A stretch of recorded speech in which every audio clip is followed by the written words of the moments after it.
Dr. Muhtar is a seasoned Nigerian economist with over 3 decades of service in public finance, international development, and institutional leadership. He holds a PhD in economics from the University of Sussex and a master's degree in economics and politics of development from Cambridge.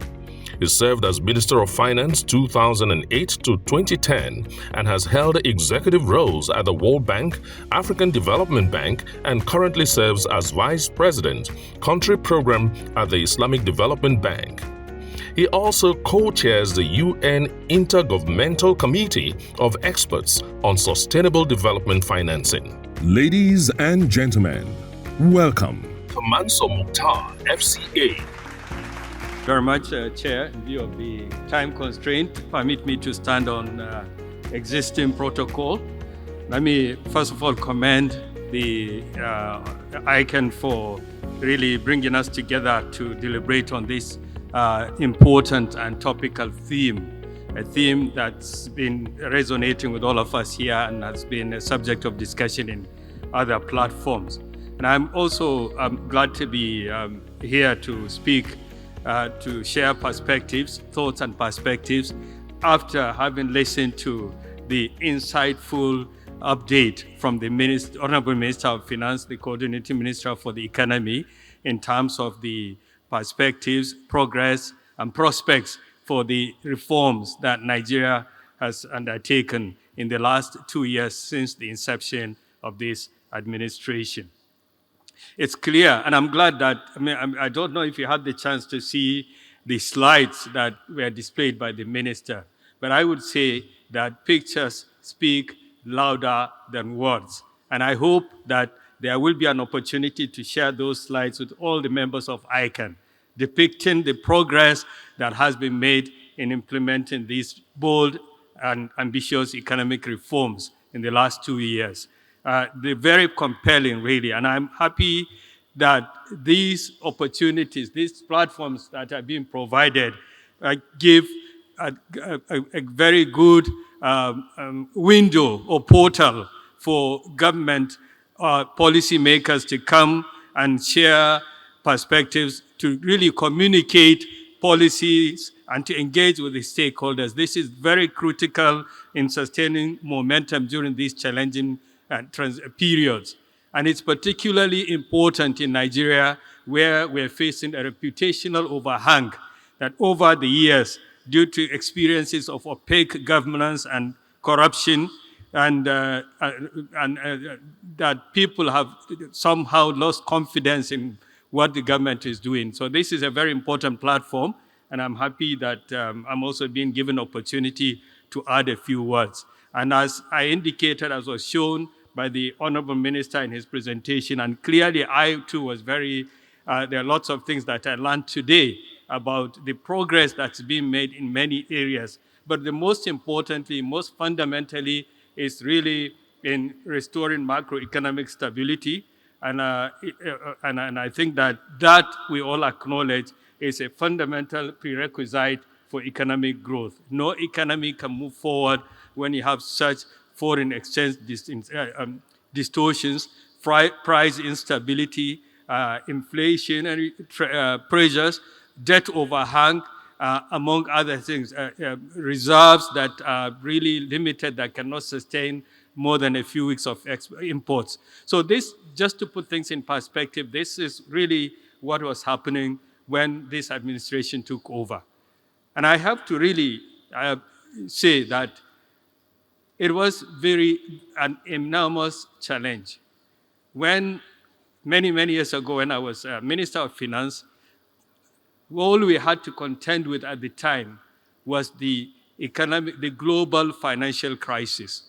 We had buoyant reserves, our debt levels were sustainable, we did not have distortions in the macroeconomic environment in terms of exchange rates, etc. So even though it was very difficult and challenging to really ensure that we shielded the country from the vicissitudes of the global financial crisis, this was really nothing. We didn't even have insecurity issues. Of course, there was the Niger Delta problem that was dealt with decisively by late President Yar'Adua. So I really say that we have to commend President Bola Ahmed Tinubu for providing strong, capable leadership during these difficult times, for understanding the urgency of the moment, and that the challenges that we are facing could not be handled by continuation of the status quo. Of course, over the years, over many decades, successive governments, I have to say, have kicked the can, if you like, down the road. But we were really on the brink. There was no more room for maneuver. So these tough issues had to be confronted, and the president showed willingness to break with the past and pave the way for progress, even if it meant enduring temporary discomfort. And of course, there's a lot of it. The government has admitted that reforms have imposed significant short-term hardships, and we cannot overlook this to both individuals and businesses. Many Nigerians have felt the immediate impact through rising prices, reduced disposable income, and adjustments in daily living. But these are hard facts. Many countries that have undergone reforms across the world have had to go through this painful journey. Now, the key thing is, yes, we are now at the crossroads. And even the president in his independence speech mentioned this, that look, we've made progress. I'm the minister, and we've had everywhere. We have made progress with macroeconomic stability. But we know that Nigerians are yearning for real improvement in their lives. And it's not going to be easy. It's just the beginning of a journey. We are not out of the woods yet, let's face it. And there's no cause for complacency, as they say. So really, the question in everyone's mind is, where do we go from here at the crossroads? And I'm happy that the Honorable Minister has given us some insights in terms of what they're doing going forward. Most importantly, I want to stress that we need to remain focused, and we need to have guiding principles for this journey. And I know that the Honorable Minister has talked about the need to remain focused on securing robust economic growth. That is fundamental to whatever you want to do in terms of enhancing incomes, in terms of generating employment and creating opportunities, as well as reducing poverty. So there cannot be a compromise on that. We also have to continue to actively pursue economic diversification to shield the economy from particularly given that excessive reliance on oil. But we know what's happening globally. We know that geopolitics, the trade wars, and all of that, we know that there are major disruptions that are happening, so we need to shield the economy, and that also ensures more inclusive and comprehensive growth. And our economic strategy needs to foster inclusion and sustainability, environmentally sustainable growth.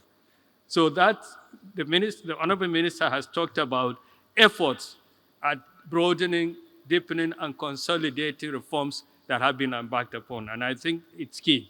We have to remain committed to restoring or keeping macroeconomic stability, robust, well-coordinated monetary, fiscal, and exchange rate policies, enabling financial infrastructure, deepening, broadening, and enhancing efficiency of the capital markets is key, and as well as giving a big push to address the infrastructure deficit, which again the Honorable Minister talked about.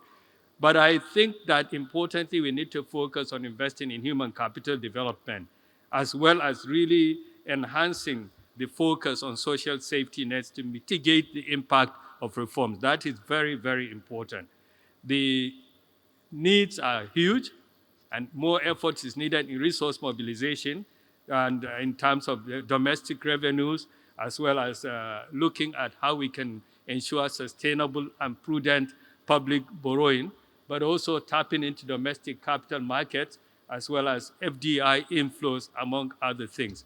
And another area that needs focus in this day and age is really ensuring the prudent utilization of the resources to maximize impact.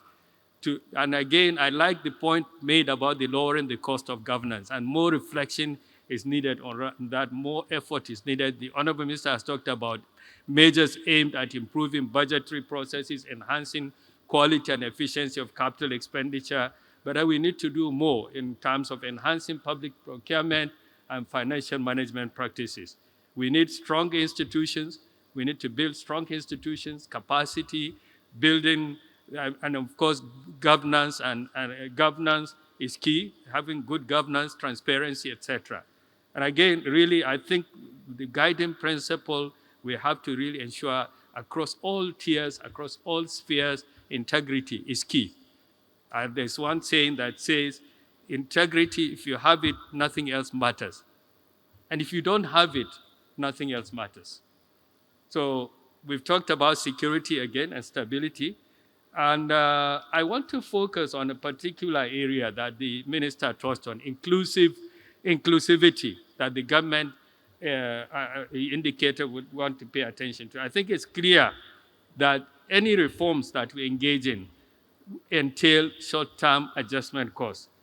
And it becomes imperative that we design and implement complementary measures such as targeted cash transfers, expanded social safety nets, and investments in job creation to cushion the impact and maintain public support for these reforms. So more broadly, we need to focus on inclusive growth, securing inclusive growth. And really, I think that we should not lose sight of what true advancement means. It's not enough. GDP is good. Yes, the Honorable Minister talked about our desire to grow the GDP by 7%. That's great. But I think that we need to appreciate that economic advancement is not defined solely by rising GDP figures. Shared prosperity must be our guiding principle. Shared prosperity demands that progress is visible in the daily lives of people across all regions and communities, bridging divides and creating opportunities for all. And what that means is that we need to really focus on tackling poverty and addressing growing inequality. Our policies, our programs, our public expenditure spending needs to pay attention to that. And why is that important? It's not really just about the moral imperative of ensuring that no Nigerian is left behind, but also economic rationale for it in terms of really when opportunity is broadened, entrepreneurship flourishes across the society, and every Nigerian is given a fair shot, not just a few, and that benefits economic growth and ensures that it's widely distributed and it fuels innovation and collective progress. We're able to harness and tap into the immense potential of the large population that we have in Nigeria. But there is also the social stability dimension.